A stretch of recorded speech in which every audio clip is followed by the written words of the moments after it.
Fundamentals of assembling a computer. The following items will be needed for the PC assembly process: anti-static wrist strap and mat, toolkit, computer case with power supply, motherboard with manual, CPU and fan heatsink assembly, RAM, video card, hard drive with the appropriate cable, floppy drive with the appropriate cable, CD-ROM drive with the appropriate cable. Start by preparing the case. Lay the case on its side and attach the motherboard standoffs in the appropriate locations. It may be helpful to examine the motherboard to determine the best standoff locations. Standoffs are small pegs made of a non-conductive material that help avoid short circuits by preventing the motherboard from touching the case. Once they are installed, temporarily move the case aside to work on the motherboard. Lay the motherboard down on the anti-static mat. Retrieve the CPU and locate pin 1. Line up pin 1 of the processor with the keyed corner of the socket on the motherboard. Once lined up properly, the CPU should rest in the socket without any force. After the CPU is seated, adjust the socket lever until it is in a locked position. When the lever is locked, the CPU is secure. Once the processor is secure, attach the heatsink fan assembly using as little force as possible so as not to damage the processor. Plug in the heatsink fan's power plug onto the appropriate power connector. The proper connector can be identified using the motherboard manual. Now install the memory. It may be a good idea to consult the motherboard manual as to which slot the RAM should be installed. Take the memory and line it up with the socket. Slowly seat the memory into the socket. It may help to rock the memory into the socket until secure by gently pushing alternately on the ends of the chip. The motherboard is now ready to be installed in the case. Align the motherboard with the standoffs and set it in the case.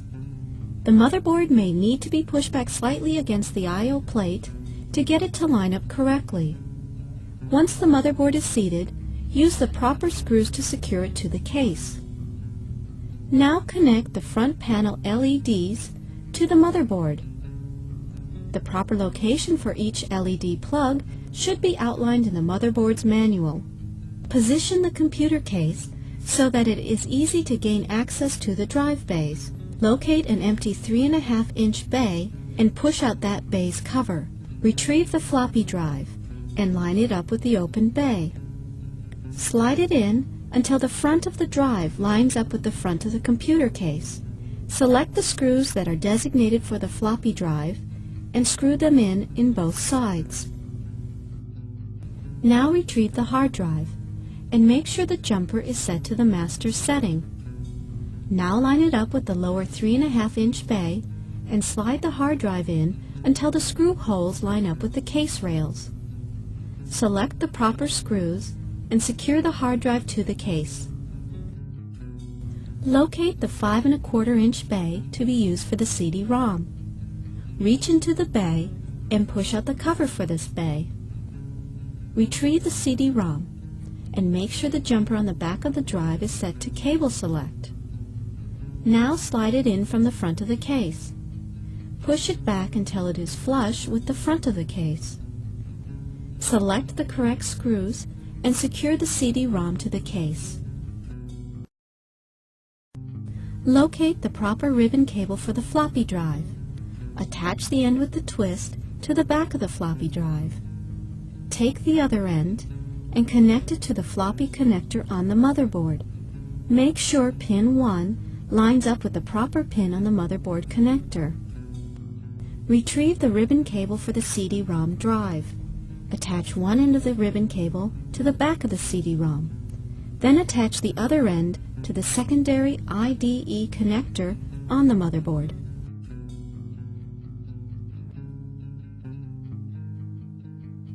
Retrieve the ribbon cable for the hard drive.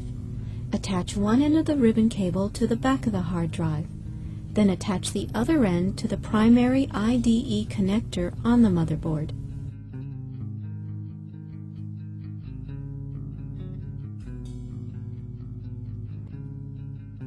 Now connect the power to each installed device. Examine the back of each drive.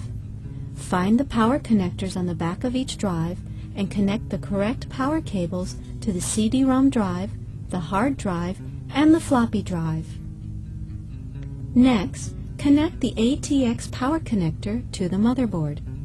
It is keyed, so it can only be inserted one way. Now the video card is to be installed. Prepare the expansion slot for the video card by removing the slot cover. Retrieve the video card and insert it into the appropriate slot. If necessary, rock it gently until it is seated in the slot. After the video card is seated, line up the hole in the video card bracket with its corresponding hole in the computer case. Use a case screw to secure the video card to the computer case.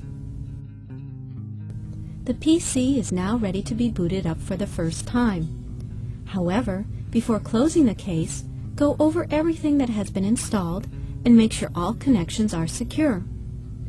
Close the cover and secure it with the provided screws. Plug in the power cord, the keyboard, and the monitor. Turn the PC and monitor on. The screen should show the computer running the Power On self-test.